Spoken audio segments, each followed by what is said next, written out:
नमस्कार। नमस्कार बच्चों, आज हम प्लस टू के इकोनॉमिक्स सब्जेक्ट के पहले जो बुक है माइक्रो इकोनॉमिक्स, उसका हम रिवीजन करेंगे। और इसमें हम पहले 5 चैप्टर्स को लेते हैं जिनमें क्या क्या पॉसिबल क्वेश्चन रिवीजन के हिसाब से बन सकते हैं, तो उनको हम डिस्कस करते हैं आज यहाँ पर। जैसे कि पहला क्वेश्चन आप देखिए कि अंतरराष्ट्रीय व्यापार का अध्ययन ये किस में आता है, किस टॉपिक में आता है, व्यष्टि अर्थशास्त्र में या समष्टि अर्थशास्त्र में। तो आप देखेंगे कि ये जो है ये लार्ज स्केल के हैं क्वेश्चन, जैसे राष्ट्रीय है, अंतरराष्ट्रीय व्यापार, निर्यात, आयात, ये सब आते हैं समष्टि अर्थशास्त्र में। जबकि आपके आते कंज्यूमर बिहेवियर, यूटिलिटी, डिमांड, ये इस तरह के क्वेश्चन आपके व्यष्टि अर्थशास्त्र में आते हैं। अब दूसरा क्वेश्चन आप देखिए, जैसे आय को सृजित करने वाली सभी क्रियाएं कैसी क्रियाएं होती हैं। तो हमारे अर्थशास्त्र में 2 तरह की क्रियाएं हैं, आर्थिक और अनार्थिक। एक तो जिससे हम कमाई कर सकते हैं और दूसरी हम अपने लीजर टाइम में करते हैं, तो वो अनार्थिक कही जा सकती है। तो आर्थिक क्रियाएं जो है वो आय को सृजित करने वाली क्रियाएं कही जाती है। अब हम अगला क्वेश्चन देखते हैं कि वेल्थ ऑफ नेशन पुस्तक के लेखक कौन थे। तो ये Adam Smith wealth of Nations के लेखक थे। अगला क्वेश्चन, अर्थशास्त्र की दुर्लभता संबंधी परिभाषा दीजिए। तो अर्थशास्त्र में आप देखिए कि संसाधन जो है वो दुर्लभ है, हमारी इच्छाएं जो है अनलिमिटेड है और हमें वैकल्पिक प्रयोग इसमें करना है। तो दुर्लभता संबंधी परिभाषा जो है सबसे पहले लॉर्ड रॉबिन्स ने दी थी।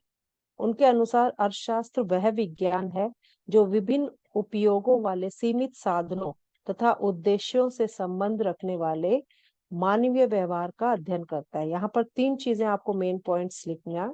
एक तो है विभिन्न उपयोग, दूसरा है सीमित साधन और तीसरा है मानवीय व्यवहार। तो ये अध्ययन करता है अर्थशास्त्र। अगला है आदर्शात्मक अर्थशास्त्र क्या होता है। तो अर्थशास्त्र को हम 2 भागों में बांटते हैं, आदर्शात्मक और निदर्शात्मक, जो कि फैक्ट्स पे आधारित है, जिसमें हम वास्तविक देखते हैं, जबकि इसमें हम उससे निर्णय लेके एनालाइज करके देखते हैं फ्यूचर में क्या हो सकता है या क्या स्थिति बन सकती है, ऑट टू बी। तो इस तरह आदर्शात्मक जो है अर्थशास्त्र का संबंध अर्थशास्त्र की उन समस्याओं से होता है जिनकी प्रकृति विचारोत्तेजक होती है तथा जिनका सत्यापन नहीं होता। ठीक है। आर्थिक समस्या का संबंध किससे है। अगला क्वेश्चन, आर्थिक समस्या का संबंध। अब देखिए आर्थिक, इसमें 2 ऑप्शन इसके हैं, बेरोजगारी से या सीमित साधनों के चुनाव से। तो समस्या वहीं उत्पन्न होती है जहां साधन सीमित है और इच्छाएं असीमित है और उनका वैकल्पिक प्रयोग करना है। तो यहाँ पर बी वाला ऑप्शन आपका जाएगा। अगला क्वेश्चन, संसाधनों की दुर्लभता से क्या अभिप्राय है। ये उसी में हम डेफिनेशंस का ही एक पार्ट पूछा है कि संसाधनों की दुर्लभता से क्या अभिप्राय है। तो वह स्थिति जिसमें वस्तुओं यानी संसाधन की मांग और उनकी उपलब्ध पूर्ति से अधिक होती है। जहां पर मांग ज्यादा हो और पूर्ति कम हो, वहीं पर समस्या उत्पन्न होती है, क्योंकि मांग अधिक हो और पूर्ति कम का मतलब है दुर्लभ है वह। तो इसके कारण ही इन वस्तुओं की बाजार में जो है कीमत हो जाती है। अगला प्रश्न, एक अर्थव्यवस्था की कौन कौन सी केंद्रीय समस्याएं हैं। अब ये दूसरे लेसन तीसरे से आता है कि अर्थव्यवस्था की केंद्रीय समस्याएं। तो केंद्रीय समस्याएं जैसे हमने कहा कि 3 होते हैं उसमें पॉइंट्स की, साधन सीमित है, इच्छाएं असीमित है और उनका वैकल्पिक प्रयोग है। तो वो इसमें ही केंद्रीय समस्याएं उत्पन्न होती हैं। तो इसका समस्याएं कौन सी होती हैं।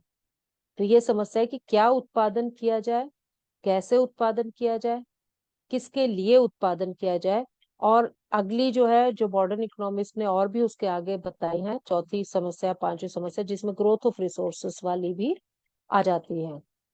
जब टेक्नोलॉजी बढ़ जाती है तो ग्रोथ ऑफ रिसोर्स अगली जो है वो प्रॉब्लम सॉल्व करती है, तो वो समस्या आती है। तो अगला क्वेश्चन आपका बनता है उत्पादन संभावना वक्र यानी पीपीसी क्या है। ये कॉमन है और जरूर पूछा जाता है।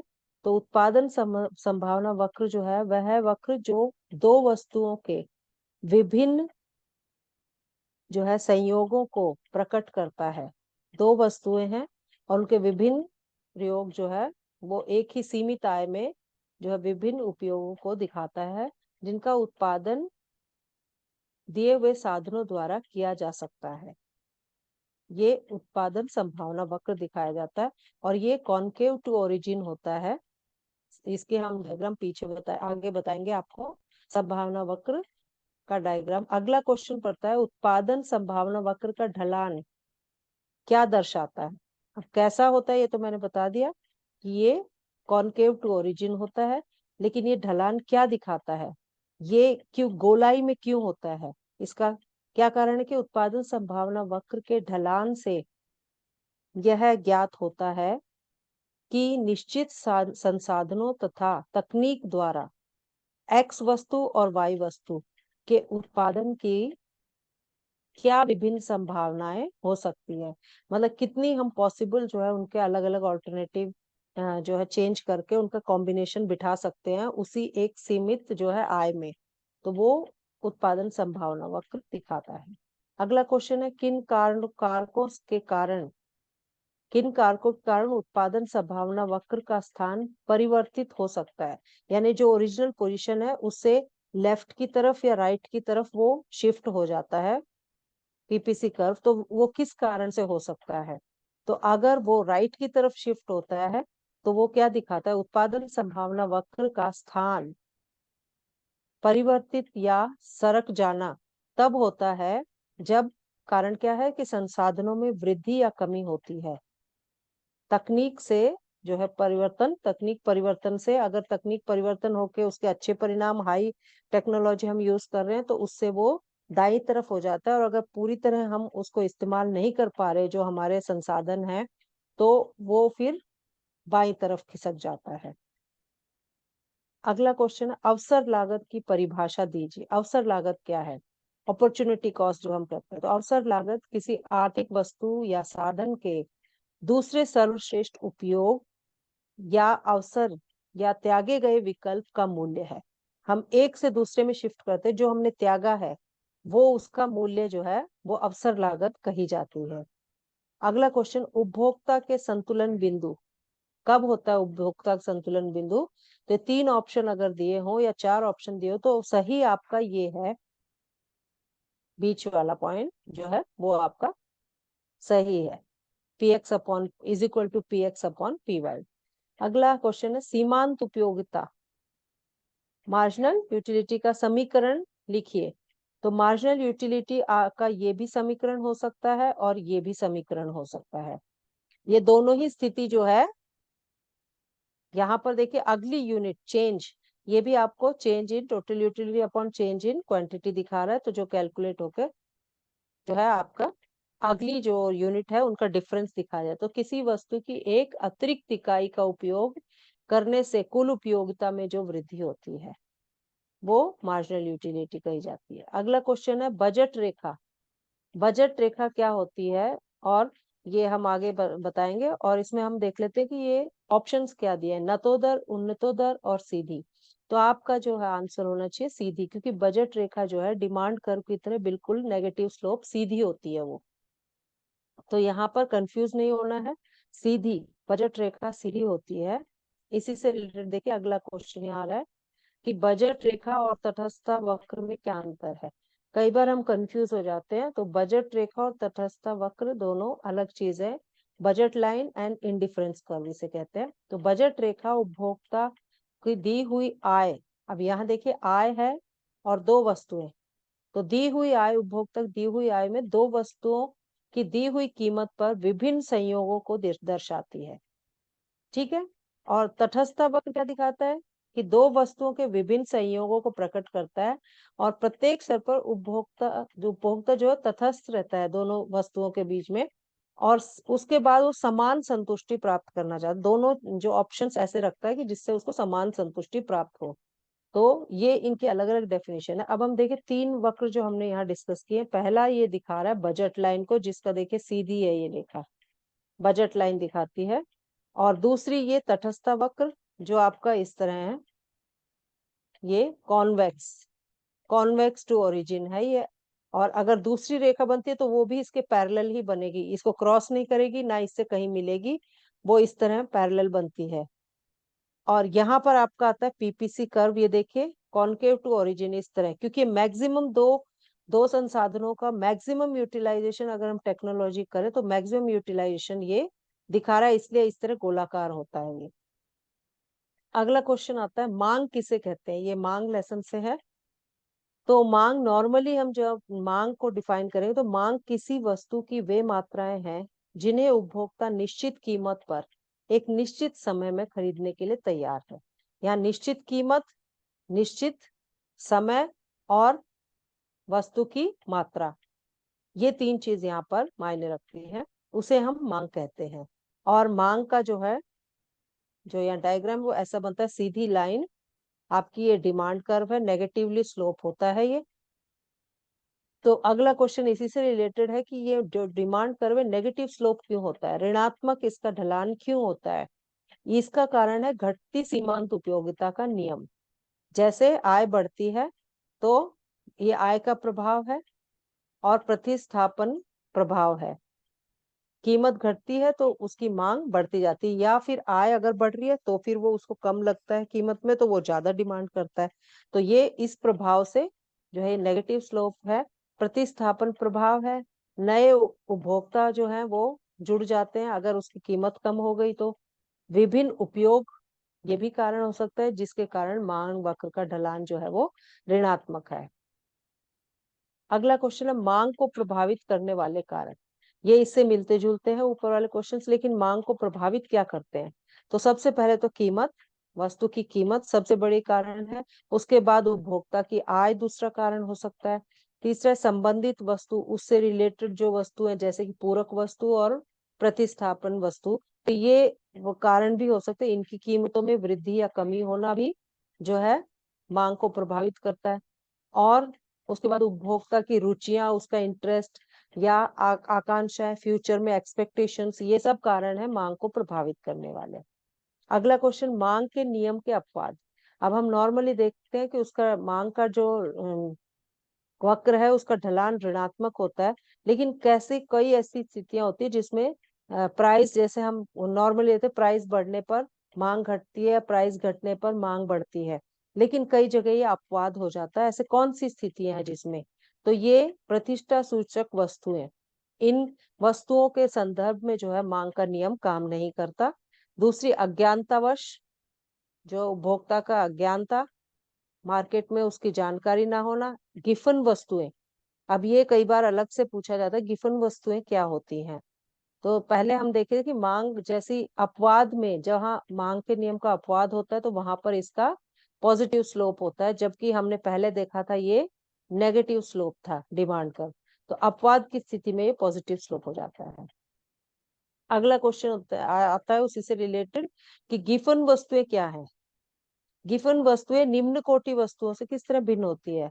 अब देख, गिफन वस्तुएं वो होती है जिनका जो आय का प्रभाव ऋणात्मक होता है, आय का प्रभाव ऋणात्मक, जबकि कीमत का प्रभाव इनका धनात्मक होता है। और निम्न कोटि वस्तुओं में जो है आय का प्रभाव ऋणात्मक होता है।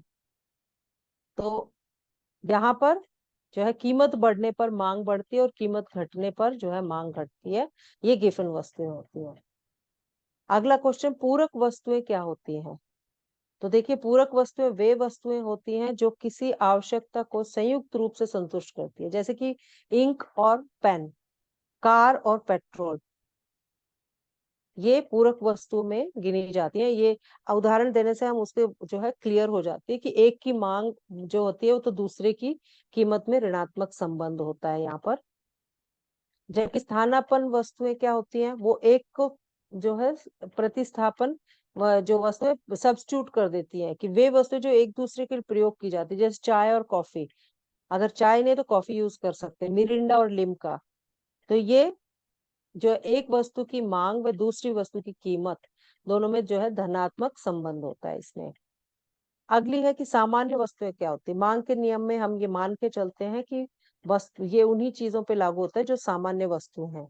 तो सामान्य वस्तुएं क्या होती है, जिनका आय प्रभाव जो है धनात्मक होता है और कीमत प्रभाव ऋणात्मक होता है। ये हम याद करके रखेंगे। अगला क्वेश्चन है मांग का विस्तार और संकुचन कैसे होता है। मांग का विस्तार और संकुचन कैसे होता है। तो देखिए दो स्थिति है। हम पहले देखते हैं कि मांग का नियम किससे प्रभावित होता है। मांग के नियम का क्या है कि अन्य बातें समान रहने पर, सिर्फ कीमत में परिवर्तन आने पर, वस्तु की कीमत में। और दूसरी स्थिति में क्या होता है, अन्य वस्तुओं की बदलने पर और कीमत स्थिर होती है। तो यही इसमें संकुचन और विस्तार में जो है शिफ्ट करना, वृद्धि और कमी और संकुचन विस्तार, इनमें यही डिफरेंस हो जाता है। तो यहाँ पर क्या होता है, केवल कीमत के घटने से मांग जो है बढ़ती है और कीमत के बढ़ने से मांग घटती है। सिर्फ कीमत, जहां पर कीमत वाला फैक्टर काम करता है, तो वहां पर मांग का विस्तार और संकुचन होता है। इसको हम ग्राफ के द्वारा देखेंगे कि देखिए एक ही लाइन है और यहाँ पर देखिए ये प्राइस के घटने पर जो है बढ़ रही है क्वांटिटी, और प्राइस के बढ़ने पर जो है घट रही है। तो इस तरह जो है ये इसी कर्व पे ऊपर नीचे जाएगी, यहीं पे शिफ्ट होता है। तो इसको हम विस्तार और संकुचन, मांग घट रही है मांग बढ़ रही है, संकुचन और विस्तार। तो इस स्थिति में हम इस कर्व से समझा सकते हैं। अगला क्वेश्चन है, मांग वक्र का खिसकाव किसे कहते हैं। जो मैंने बताया कि अब यहाँ प्राइस को हम मान लेते हैं स्टेगनेंट है, स्थिर है, जबकि अन्य फैक्टर काम करे जो हमने मांग को प्रभावित करने वाले अन्य कारक पढ़े थे। तो जब कीमत स्तर स्थिर रहने पर अन्य कारणों से मांग में परिवर्तन होता है, तो इसे मांग वक्र का खिसकाव, चाहे वो बाईं ओर हो या दाईं ओर हो, वो कहा जाता है। अब देखिए इसको भी हम कर्व द्वारा देखेंगे कि देखिए प्राइस तो सेम है, लेकिन अन्य फैक्टर काम कर रहे हैं, उनके द्वारा जो ये बीच की स्थिति थी, ये या तो घट जा रही है या फिर बढ़ जा रही है। प्राइस सेम है, प्राइस में कोई फर्क नहीं। अगर ये बढ़ रही है तो दाईं ओर खिसकाव यानी कि बढ़ रहा है, और घट रही है तो बाईं ओर खिसकाव यानी कि डिमांड घट रही है। अब अगला क्वेश्चन, मांग की कीमत लोच क्या है। मांग की कीमत लोच जो है, मांग की कीमत लोच कीमत में होने वाले प्रतिशत परिवर्तन। हम देखते हैं कीमत और मांग दोनों ही आते हैं यहाँ पर, लेकिन उनमें बीच में क्या आ जाता है, प्रतिशत। प्रतिशत परिवर्तन यानी कीमत के बढ़ने घटने पर किस प्रतिशत में कीमत बढ़ घट रही है, और उसके रिस्पॉन्स में डिमांड कितने परसेंटेज में बढ़ रही है या घट रही है, उसका जो अनुपात है वो हम मांग की लोच, कीमत की लोच जो है उसमें मापते हैं। और इसका फॉर्मूला जो है ये दिया हुआ है, मांगी गई मात्रा में प्रतिशत परिवर्तन अपॉन में कीमत में प्रतिशत परिवर्तन। अगला क्वेश्चन है, मांग की कीमत लोच की डिग्रीज, कोटियां क्या है। तो 5 इसमें डिग्रीज होती हैं जिससे हम मेजर कर सकते हैं। पहला है पूर्णतः लोचदार। अब पूर्णतः लोचदार की स्थिति देखिए, हम यहाँ पर समझाएंगे। ये पूर्णतः लोचदार की स्थिति है जिसमें प्राइस में जरा सा परिवर्तन होने पर जो है, प्राइस में जरा सा परिवर्तन हुआ है या बहुत कम स्लाइट परिवर्तन से ही जो है, कई बार नहीं भी हो परिवर्तन तो भी डिमांड जो है अनलिमिटेड बढ़ती है या घटती है। तो इसे परफेक्टली इलास्टिक कहेंगे हम इस स्थिति को। इसका जो है साइन इस तरह हम दिखाएंगे। अगला है पूर्णतः बेलोचदार। इसके बिल्कुल उलट स्थिति होती है, जहां पर प्राइस में कितने ही अनलिमिटेड उतार चढ़ाव आए लेकिन डिमांड सेम रहती है। डिमांड में कोई घटत या बढ़त नहीं होती, या बहुत ही स्लाइट जो है कम या ज्यादा होती है। तो ये है पूर्णतः बेलोचदार स्थिति, जिसमें हम जो है ये फॉर्मूले से उसको हम बताएंगे। अगला है इकाई यानी कि यूनिटरी इलास्टिक। तो यहाँ पर देखें इक्वल टू 1 होती है इलास्टिसिटी ऑफ डिमांड, जो कि डिमांड कर्व की तरह देखो बिल्कुल 45 डिग्री पे होती है। जहां जितने प्राइस में परिवर्तन, जितना परसेंटेज प्राइस का बढ़ता है उतने ही डिमांड का घटता है, उतना परसेंटेज। जितना प्राइस बढ़ घट रहा है उतने ही डिमांड, उतने ही परसेंटेज में डिमांड रिस्पॉन्स कर रही है, बढ़ रही है। तो इस तरह ये बिल्कुल इक्वल स्थिति होती है। तो यहाँ इसको इक्वल टू 1 दिखाया जाता है। अगला है इकाई से अधिक लोचदार। इकाई से अधिक लोचदार यानी कि डिमांड ज्यादा बढ़ रही है, प्राइस में कम परिवर्तन। प्राइस में 40% चेंज आने पर डिमांड जो है 60% जो है बढ़ रही है, उसकी रिस्पॉन्स कर रही है। तो ये दोनों का रिलेशन जो है दिखाता है इस स्थिति को greater than unitary elastic demand. अगला है इकाई से कम लोचदार मांग। यानी कि इकाई से कम में यहाँ पर ये थोड़ी सी बेलोजदार की तरफ जा रही है। और यहाँ पर देखिए प्राइस में ज्यादा परिवर्तन 60% परिवर्तन आता है, जबकि डिमांड में 40% परिवर्तन आ रहा है रिस्पॉन्स में। तो ये अगली स्थिति है। इस तरह 5 स्थितियां हो गई मांग की लोच को मापने की। ऐसे ही आपका एक और विधि है जिसे हम मांग की लोच को माप सकते हैं, वो है व्यय विधि। इस व्यय विधि में देखिए कि आप इसमें क्वेश्चन जैसे देखिए कि यदि ए वस्तु के मूल्य प्रति इकाई ₹5 से ₹6 है, हो जाता है, और उसकी मांग जो है 20 इकाइयों से घटकर 15 इकाइयां हो जाती हैं, तो व्यय विधि से मांग की लोच ज्ञात कीजिए।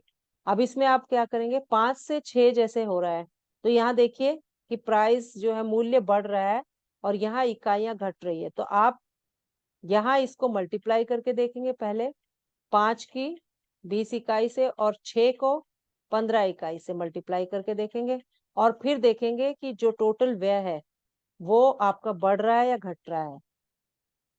अगर व्यय घट रहा है इसका मतलब डिमांड जो है वो रिस्पॉन्स नहीं कर रही। व्यय बढ़ रहा है तो डिमांड रिस्पॉन्स कर रही है, तो इस तरह हम उसको मेजर कर लेंगे। अगला क्वेश्चन देखिए, मांग की लोच मापने की 3 विधियां कौन सी है। हमने ऊपर सारी विधियां देखी है। पहली आपकी कुल व्यय विधि, टोटल एक्सपेंडिचर मेथड, जिसमें हम जो है प्राइस और कितनी क्वांटिटी उसमें जो है जा रही है, तो उन दोनों को मल्टीप्लाई करके हम टोटल व्यय निकाल लेंगे, और फिर उस व्यय को देखेंगे कहाँ वो स्टेप बढ़ रहा है या कोई उसमें परिवर्तन आ रहा है, नहीं आ रहा, या समान है। दूसरा प्रतिशत विधि, प्रोपोर्शनेट मेथड, जो हमने ऊपर देखा। और तीसरा ज्यामिति विधि, जैसे कि ग्राफ बनाकर हम उसको स्टडी करते हैं। तो ये 3 विधियों से हम जो है मांग की लोच को मापते हैं। इस तरह हम मांग के लोच तक का चैप्टर पूरा करते हैं। 5 चैप्टर हमने पूरे कर लिए। अगले चैप्टर के लिए हम अगले वीडियो में डिस्कस करेंगे। तब तक इनका आप रिवीजन करिए, और रिवीजन के साथ साथ हो सकता है कि इसको आप नोट करके या लिख कर देखिए और ग्राफ्स को बनाकर देखिए, तो उससे ज्यादा आपकी प्रैक्टिस होगी। Thank you.